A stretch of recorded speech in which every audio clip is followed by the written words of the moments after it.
विघ्नहर्ता श्री गणेश, श्री गणेश, श्री गणेश। मूषक जी, भ्राता ने तो मुझे भी आगे की यात्रा पर जाने के लिए मना कर दिया,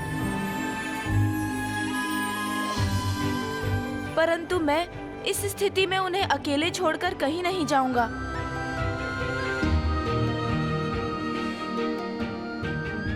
वो पर्वत का शिखर उपयुक्त रहेगा। यहाँ से मैं भ्राता के शिविर पर दृष्टि बनाए रख पाऊंगा। आइए प्रभु, मैं आपको अभी वहाँ ले चलता हूँ। उचित है मूषक जी, चलिए।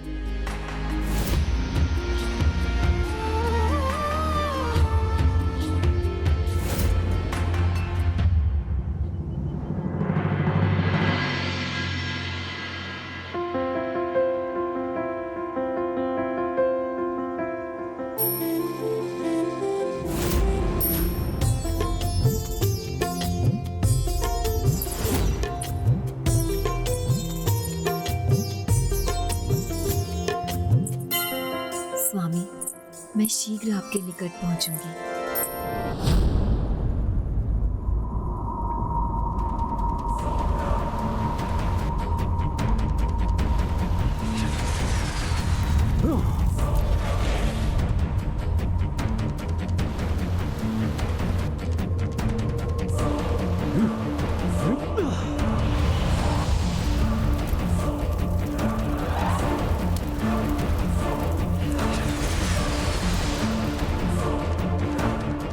यहाँ से मुक्त होने का कोई तो उपाय होगा।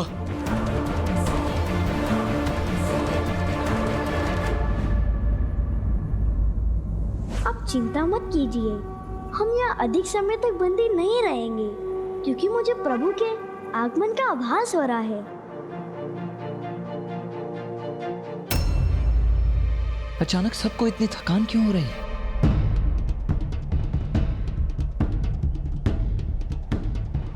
और स्वयं मुझे भी थकान का अनुभव हो रहा है। पर्वत श्रृंखला को तो पार कर लिया हमने, परंतु अब एक पग भी आगे बढ़ाना दुष्कर हो रहा है।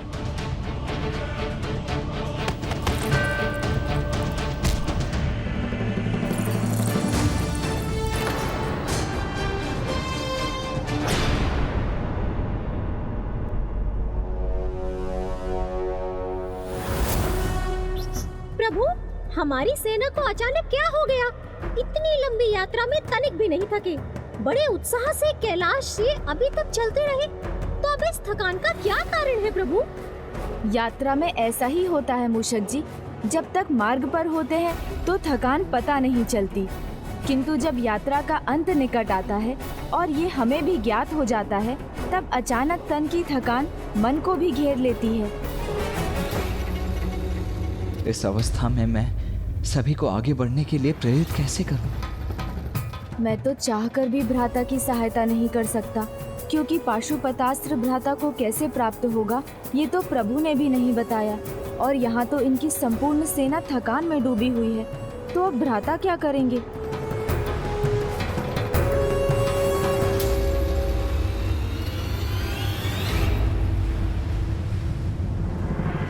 अंततः हम समुद्र के निकट पहुंच ही गए। मुझे आगे की यात्रा को संपन्न करने के लिए, उसके मार्गदर्शन के लिए प्रभु की पूजा करनी होगी। आप सभी यहीं विश्राम कीजिए, मैं पूजा करके लौटता हूं।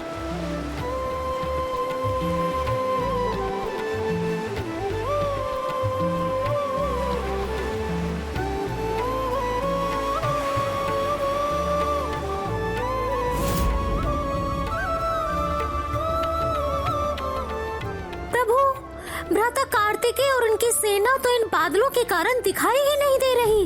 अब हम उन पर दृष्टि कैसे रखेंगे प्रभु? उन पर कोई संकट आ गया तो? आप निश्चिंत रहिए मूषक जी, मैं ऐसा कदापि नहीं होने दूंगा।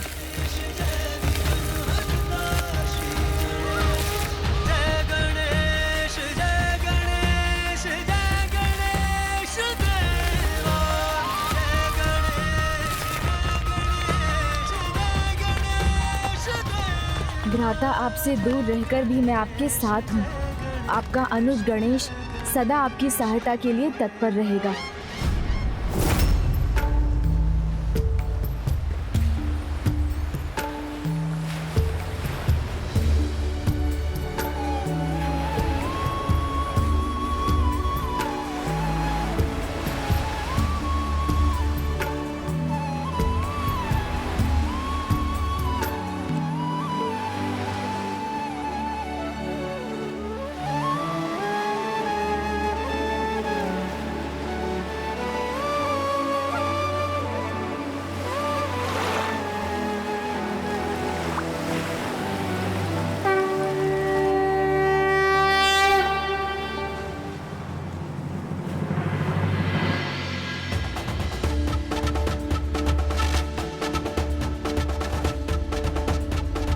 जल में यह शिला तो बिल्कुल शिवलिंग की भांति ही प्रतीत हो रही।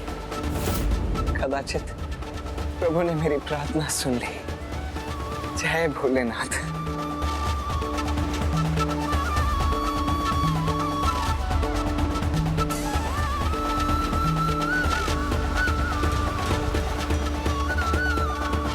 वीरबाहु,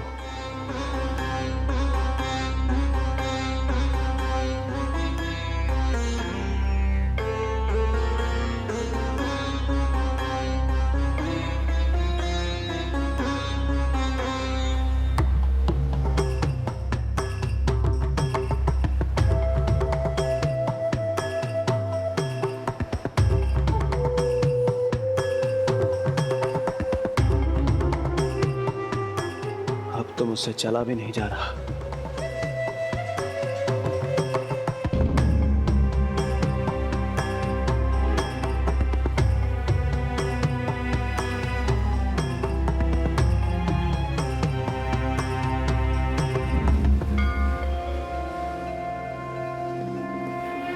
हे प्रभु, मेरी इस पूजा को स्वीकार कर मेरा मार्गदर्शन करने की कृपा करें।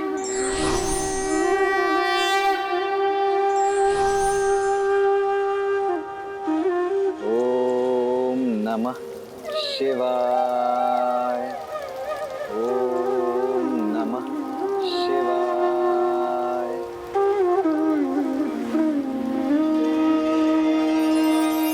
भवः शर्वो रुद्रः पशुपतिरथो ग्रहसः महान् तथा भीमेशानाविति यद्विधानाष्टकमिदम्। प्रभु आपके श्रीकाल हस्ती धाम में मेरी पूजा स्वीकार करें। स्वामी,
प्रणाम माँ।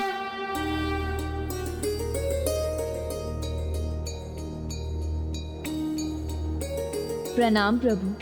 आपके इस परम धाम पर स्वामी की यात्रा के अंतिम चरण के आभास से मैं धन्य हो रही हूँ।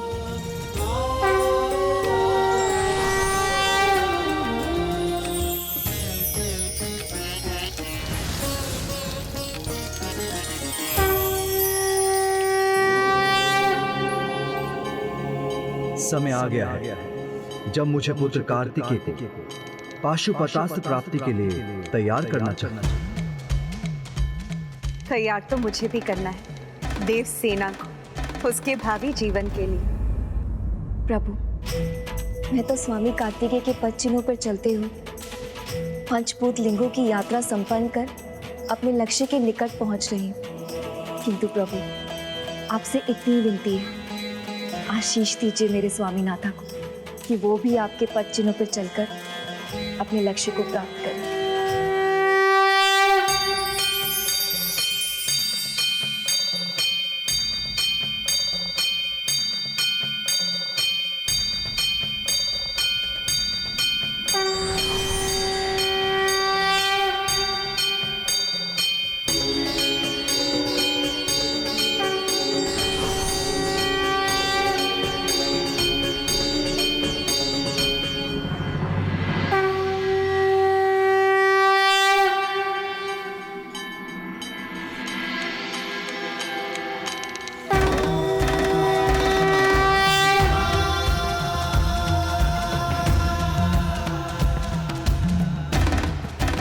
सर्वप्रथम प्रभु,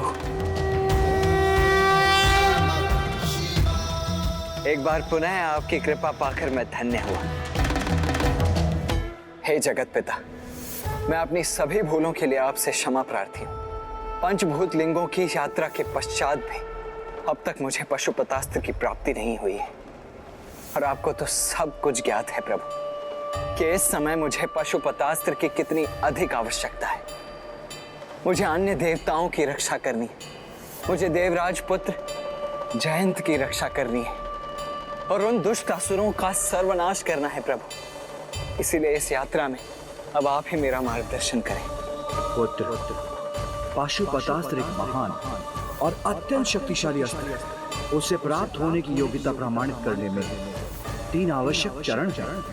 सर्वप्रथम कठोर श्रम, दूसरा निराश हुए बिना पूर्ण निष्ठा से निरंतर उसे पाने की चेष्टा, और तीसरा एवं सर्वाधिक महत्वपूर्ण,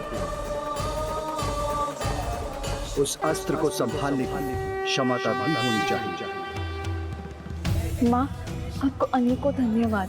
आपके आशीष से ही मैं अपनी इस यात्रा की पूर्णता के निकट पहुंची हूँ।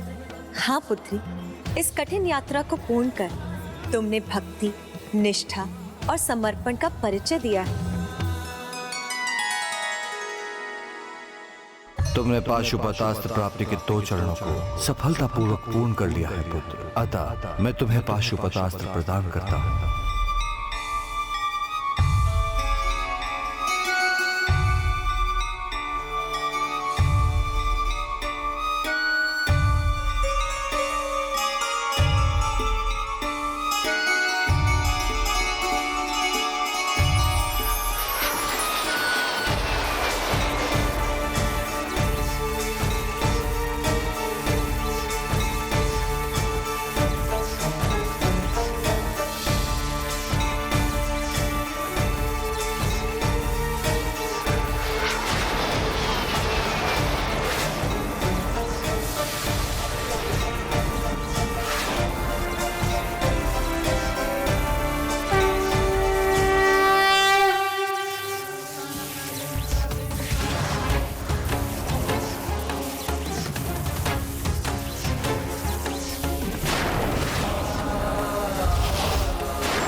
कितना दिव्य दृश्य है ये।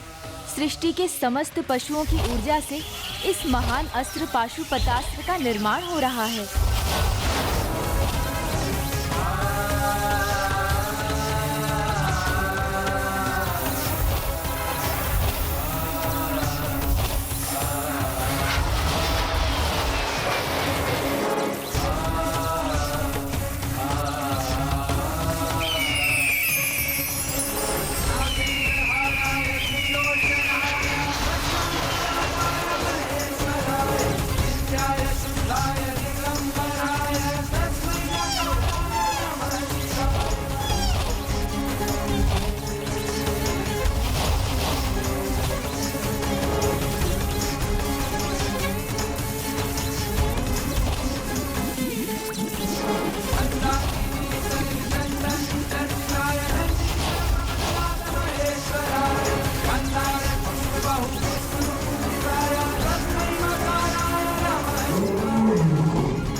पुत्र, पाशुपतास्त्र तुम्हारे समक्ष है।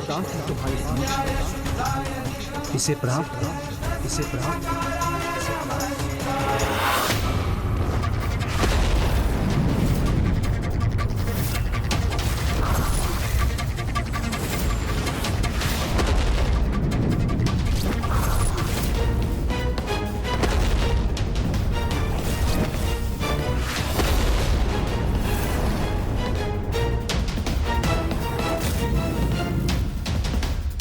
जिनके आघात से ये सिंहासन चकनाचूर हो गया। कैसा घोर अनर्थ है, क्या अस्त्र है?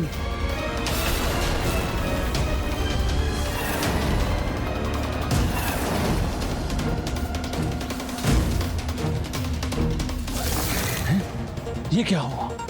अवश्य ये भ्रम था मेरा, किंतु फिर ऐसे भयानक अस्त्र की कल्पना क्यों की मैंने?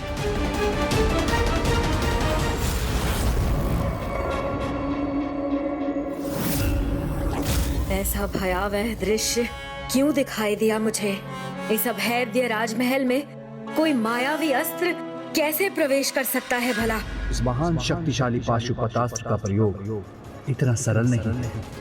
तुम्हें इसकी प्राप्ति का तीसरा चरण पूर्ण करना होगा और तुम्हें यह प्रमाणित करना होगा कि तुम पाशुपतास्त्र के दायित्व को संभालने योग्य हो। आप बस आदेश दीजिए, मैं हर परीक्षा के लिए तैयार हूं। संयम, ये एक युद्ध है अपने ही विरुद्ध। जिसने संयम पर विजय प्राप्त किया वो किसी भी युद्ध में पराजित नहीं हो सकता।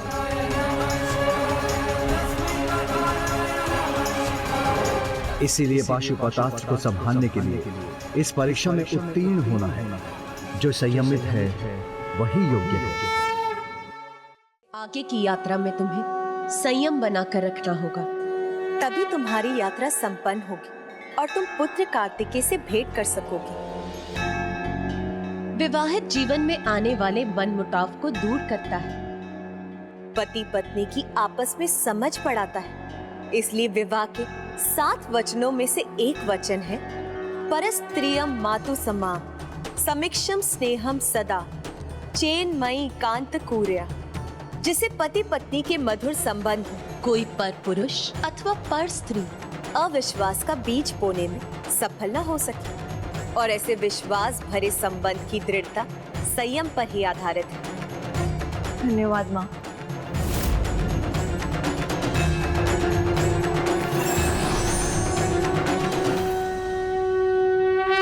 संयम का परिचय देने के लिए तुम्हें मौन व्रत रखना होगा। आपका वचन मेरे लिए आदेश है। आप जो भी व्रत कहेंगे मैं उसके लिए तैयार हूँ। तब शस्त्री मौन व्रत धारण करो। तब शस्त्री मौन व्रत धारण करो। मैं आपको ही साक्षी मानकर संकल्प लेता हूँ कि कल प्रातः से मैं 6 दिन का शस्त्री मौन व्रत धारण करूंगा। व्रत के प्रत्येक दिन का आरंभ मैं प्रभु पूजा में 1 सहस्त्र 8 बेलपत्र और 1 सहस्त्र 8 पुष्पों के अभिषेक से करूंगा। दिन में 1 ही बार भोजन करूंगा और भोजन की मात्रा भी उतनी ही होगी प्रभु जितनी आपके प्रसाद से एक बार में मेरी मुट्ठी में आ जाए। इस परीक्षा में जिस संयम को प्रमाणित करने की आवश्यकता है मैं उसे प्रमाणित अवश्य करूंगा। आप बस मुझे आशीर्वाद दीजिए प्रभु कि मैं इस परीक्षा में सफल रहूं।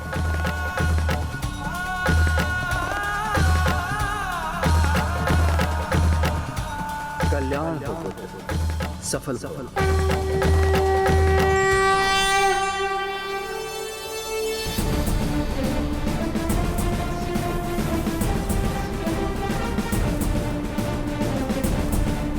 इस परीक्षा में जिस संयम को प्रमाणित करने की आवश्यकता है मैं उसे प्रमाणित अवश्य करूंगा। महान लक्ष्य मात्र वे व्यक्ति प्राप्त कर सकते हैं जो कठोर श्रम और निराश हुए बिना निरंतर प्रयत्न करने के साथ साथ प्राप्त लक्ष्य को संभालने का सामर्थ्य रखते हैं।